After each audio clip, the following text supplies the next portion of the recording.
Common Mistakes Part 14 မှာတက်တော့အမှားများအပိုင်း14ပဲဖြစ်ပါတယ်။ Okay ဒီဗီဒီယိုမှာတော့စုစုပေါင်းဝါကျ5ခုပါပါမယ်။အဲ့ဒီကနေပြီးကျွန်တော်တို့ဘာတွေမှားလဲဆိုတာရှာပြီးတော့အမှန်ပြင်ကြမယ်။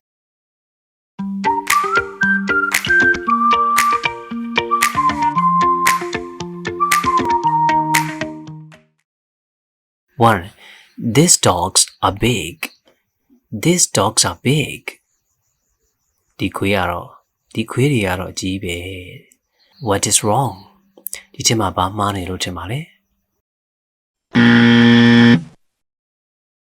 This ဆိုတာကမှားနေပါတယ်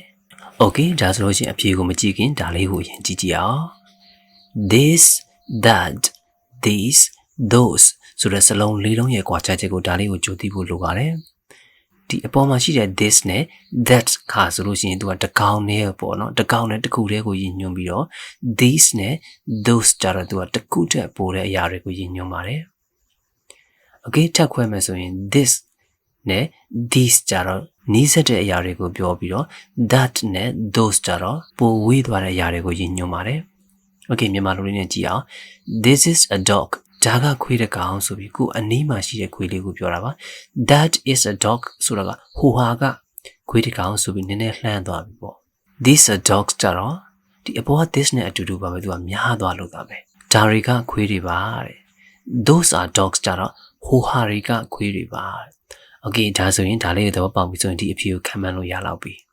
သူ့ရဲ့နောက်က noun က dogs ဆိုတာအများဖြစ်နေတဲ့အတွက်ကြောင့်မလို့ this ကိုလုံးဝတွေးလို့မရဘူးဒါကြောင့်အဖြေက These dogs are big ဆိုပြီးကိုအနားမှာရှိတဲ့ခွေးကိုရည်ညွှန်းတာမှာဒီခွေးတွေကအကောင်ကြီးတယ်လို့ပြောချင်တာ These dogs are big 2. We learn not at the school but in life We learn not at the school but in life ကျွန်တော်တို့တွေကကျောင်းတွေကနေသင်ယူတာမဟုတ်ပါဘူးဘဝကြီးတွေကသင်ယူတာပါဒါဆိုရင်ဘာမှားနေသလဲ What's wrong သူကအဖြေကတော့ school ဆိုပြီးတော့ they ပြုတ်သွားတယ် We learn not at school but in life ဟုတ်ပြီဒါဆိုရင် they ထည့်တာရောမှားသလားဆိုတော့မှားတာတော့မဟုတ်ဘူး they ထည့်တာနဲ့ they မထည့်တာနဲ့ဘာကွာလဲဆိုတော့အရင်ပြောပြပါမယ် The school refers to a specific school အဲ့တော့ပြောချင်တာ they ထည့်ထားပြီဆိုရင်လည်းအဲ့ဒီကျောင်းပေါ့နော်အဲ့ဒီ they ထည့်ထားတဲ့ဟာဆိုတော့ကျောင်းပေါ့ Okay အဲ့ဒီကျောင်းမှာဆိုရင်တိကျတဲ့ကျောင်းကိုပြောချင်တာ The school ဆိုရင် this school ဆိုတဲ့အဓိပ္ပာယ်မျိုးပေါ့အဲ့ဒီကျောင်းပဲတခြားကျောင်းမဟုတ်ဘူး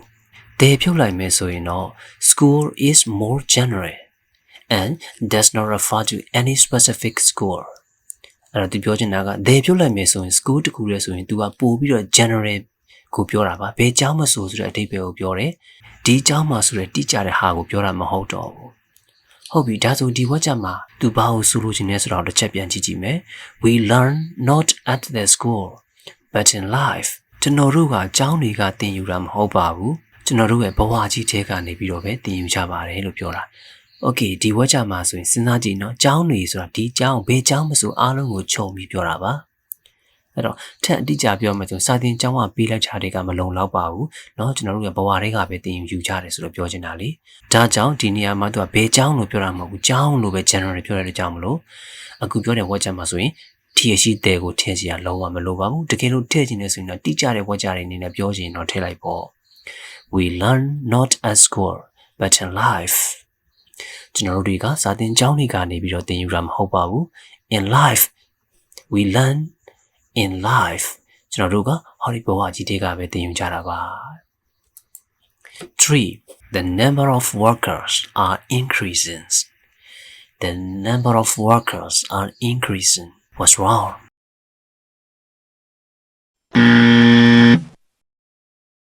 Okay ဘာကြောင့်လဲရှေ့မှာကြည့်တော့လဲ subject က workers ဆိုပြီးတော့အများဖြစ်နေတာနဲ့ The number of workers is increasing ဆိုပြီးတော့ R ကနေ is ဖြစ်သွားတယ် Okay အဖြစ်မှန်အနည်းဖြစ်တယ်ဟုတ်ပြီဘာကိုကြည့်လိုက်ကြလဲ Okay ဒီဝက်ချက်မှာဆိုလို့ရှိရင်သူက number is a singular noun ဟုတ်တယ်နော် number ဆိုတဲ့စကားလုံးကတော့ singular အနည်းပေါ့ so ဒါကြောင့်မလို့ it should take a singular verb form ဒါကြောင့်မလို့ singular verb ပဲတွေ့ရမယ်တဲ့ which is is in this case okay ဒီကိစ္စမှာပေါ့နော်ဒီဝကြမှာဆိုလို့ရှိရင်သူ့ရဲ့အနေက is ပါတဲ့အဲ့တော့ကျွန်တော်တို့မှားကြည့်တာကိုသတိထားပါဘာလို့မှားကြည့်လဲဆိုကျွန်တော်တို့ကရှေ့မှာရှိတဲ့ workers ကိုပဲသွားကြည့်နေတာရှေ့က number ကိုပဲကြည့်ရမှာတဲ့ The sentence is referring to the singular concept of total count of workers စုစုပေါင်းအလုပ်သမားတွေကိုသွားကြည့်ရမှာမဟုတ်ဘူးနော် not the individual workers themselves ပြောချင်တာကအလုပ်သမားတွေရဲ့အရေးအတွက်က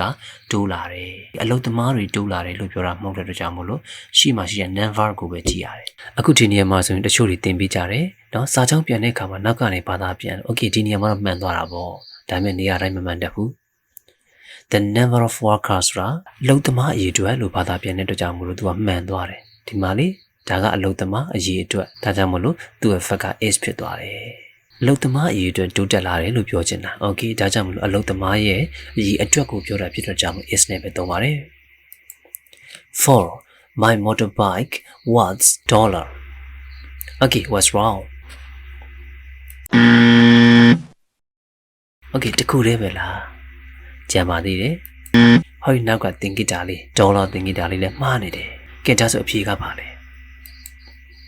My motorbike is worth $800ဆိုပြီးတော့ဒေါ်လာကိုရေးတဲ့နေရာလေးလည်းလွဲနေတယ် okay ဘာကြောင့်လဲဆိုတာကြည့်အောင် Worth is adjective worth ဆိုတဲ့စကားလုံးက verb မဟုတ်ပါဘူး adjective ဖြစ်နေတယ်ဒါကြောင့်မလို့သူ့ရဲ့ရှေ့မှာ verb to be တစ်ခုခုထည့်ပေးမှာပေါ့ဒါကြောင့်အဖြေက my motorbike ဆိုတာတစည်းတည်းဖြစ်တဲ့အတွက်ကြောင့်မလို့ singular အနေဖြစ်နေတယ်ဒါကြောင့်မလို့ is ကိုထည့်လိုက်တယ် is worth ကျွန်တော်ရဲ့ဆိုင်ကယ်ကတန်ပါတယ်ဘယ်လောက်တန်လဲဆိုရင်$800နောက်တစ်ခုကဒါလေးနဲ့ရှင်းကြည့်မယ်ပေါ့နော် Our house is worth about 100,000 pound အဲ့တော့ကျွန်တော်တို့ရဲ့အိမ်ကဆိုလို့ရှိရင်ပေါင်ပေါ့နော်ဒါဒီသင်္ကေတလေးကပေါင်ပေါ့ပေါင်တစ်သိန်းတန်တယ်လို့ပြောချင်တာဟုတ်ပြီအဲ့ဒီဝဲကြမှာဆိုသင်္ကေတလေးကိုကနန်းအရှိမထားတယ်တွေ့လားအဲ့လိုမျိုးပဲရေးပြရပါမယ် In English the currency symbol usually comes before the numerical value English မှာဆိုလို့ရှိရင်ဟောဒီငွေကြေးသင်္ကေတတွေကိုကိန်းကနန်းတွေရဲ့အရှိမပဲရေးလို့ရှိပါတယ် Okay for example ဒါမျိုးတဲ့ဒါပေမဲ့အတန်ထွက်ဖတ်တဲ့အခါမှာသူကိုနောက်ကဖတ်ပါတယ်$800လို့ဖတ်ပါတယ် dollar 800လို့မဖတ်ပါဘူး Okay ဒါကြောင့်မလို့ချုပ်လိုက်မယ်ဆိုရင်အဖြေကတော့ is worth $800ဆိုပြီးဒေါ်လာလေးကိုရှိရရေးပြရမယ် My motorbike is worth $800 The last one number 5 Try to don't use your phone in class Try to don't use your phone in class Okay အဲ့ဆိုရင်ဘာမှားနေပါသလဲ What's wrong Okay ဒါဆိုအဖြေက Try not to use your phone in class အဲ့တော့ try တိုင်းမှာရေးလိုက်တယ်ဒီနေရာမှာ to don't အစားသူက not to ကိုသုံးလိုက်တယ် Okay ဒီနေရာမှာတခြားဟာတွေလည်းရေးလို့ရတဲ့ဟာလေးကိုပြောပြပေးမယ်ကဲဒီ၃ချောင်းလေးကအဓိပ္ပာယ်လေးဘယ်လိုကွာလဲကြည့်ကြည့်အောင် Try to use your phone ဆိုတာကြတော့ try ကြိုးစားပါ to use ဆိုတာသုံးဖို့ your phone ဆိုတာမင်းဖုန်းကိုအသုံးပြုဖို့ကြိုးစားစမ်းပါဆိုတာကကိုကဖုန်းကိုမသုံးတတ်လို့နော်ဒီနေရာမှာထုတ်သုံးသင့်တဲ့အချိန်မှာမသုံးတဲ့အတွက်ကြောင့်မလို့ပြောတဲ့သဘောလေးနော် try to use your phone okay နောက်တစ်ခုကျတော့သူနဲ့ပြောင်းပြန်ဖြစ်သွားမှာပေါ့ရှေ့က don't လေးကိုထည့်ပေးတယ် don't try to use your phone မင်းဖုန်းကိုသုံးဖို့မကြိုးစားပါနဲ့ဖုန်းမသုံးရနဲ့ဆိုပြီးတားမြစ်ထားတဲ့အချိန်မျိုးတွေမှာပေါ့နော်ကိုကနေပြီးတော့ခိုးလှုပ်ရှင်တဲ့အတွက်ကြောင့်မလို့တည်သွားတော့ don't try to use your phone ဆိုပြီးပြောလိုက်ကြတာနော်မင်းဖုန်းကိုထုတ်သုံးဖို့မကြိုးစားနဲ့နောက်တစ်ခုကြတော့သူက try not to use your phone ကြိုးစားပါ not to use ဆိုပြီးတွဲယူပါ not to use မသုံးဖို့ your phone မင်းဖုန်းကိုမသုံးဖို့ကြိုးစားစမ်းပါဆိုပြီးဖုန်းကိုသုံးမိတော့မလို့ဘူးနော်သူကမသုံးဖို့အတွက်စိတ်အားတင်းပါနော်စိတ်တင်းပါဆိုတဲ့အဓိပ္ပာယ်မျိုးနဲ့သူကပြောထားတာ Okay အခုဝကြလဲအဲ့လိုရေးလို့တော့ရပါတယ်နော်ဒီလိုမျိုးကြိုက်တာရေးလို့ရတယ်ဟုတ်ပြီဒါပေမဲ့သူက try နဲ့စပြီးတော့ကျွန်တော် try နဲ့ပဲပြန်ပြီးရေးတဲ့သဘောပါပဲ Try not to use your phone in class စာသင်ခန်းထဲမှာဖုန်းကိုအသုံးမပြုဖို့ကြိုးစားပါ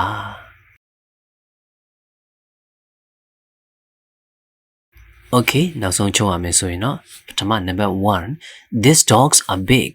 ဆိုပြီးတော့ this ကမှားနေတယ်အဲ့တော့ဘယ်လိုပြင်လိုက်လဲဆိုရင် These dogs are big ဆိုပြီးတော့เนาะ this ကိုပြောင်းပြရပါတယ်ခွေးတွေကများလဲများတယ်ပြီးတော့သူကအနီးဆက်ဆုံးမှလည်းရှိနေလို့ Okay, number 2. We learn not at the school but in life. School ကို there ဖြုတ်လိုက်ပါပြီ We learn not at school but in life. Okay, ဘာကြောင့်လဲဆိုရင် general ဖြစ်လို့ပါကျွန်တော်တို့ကဘယ်အကြောင်းလို့ပြောတာမဟုတ်ဘူးကျွန်တော်စာသင်ကျောင်းတွေကနေမဟုတ်ဘူးလို့ပြောချင်တာနောက်တစ်ခါ number 3 The number of workers are increasing. The number ဆိုတာကိုပဲအထက်ကယူရတာပါအလုပ်သမားတွေကိုယူတာမဟုတ်ဘဲနဲ့အလုပ်သမားတွေရဲ့အရေအတွက်ကလို့ပြောချင်တာဒါကြောင့်မလို့ The number is ဆိုတဲ့အဓိပ္ပာယ်နဲ့ယူလိုက်တာပါ Number 4 My motorbike was $800. Okay အဲ့ဒီမှာပါမှလဲဆိုရင် is what လို့ပြင်ပေးရမယ်ဒေါ်လာဖြစ်တဲ့ currency လေးကိုပေါ့ရှေ့ကိုပို့ပေးရမယ်ကိန်းကနန်းရဲ့ရှေ့ကိုပြောတာပါ what ဆိုတာဟာလေးကိုရှေ့က verb to be ထည့်ရတဲ့အကြောင်းရင်းကတော့ adjective ဖြစ်နေလို့ပါဒါကြောင့် my motorbike is worth $800. Number 5 try to don't use your phone in class. Okay အဲ့ဒါဘယ်လိုပြင်လိုက်လဲဆိုရင် try not to use your phone in class ဆိုပြီးသုံးလိုက်ပါတယ် Bye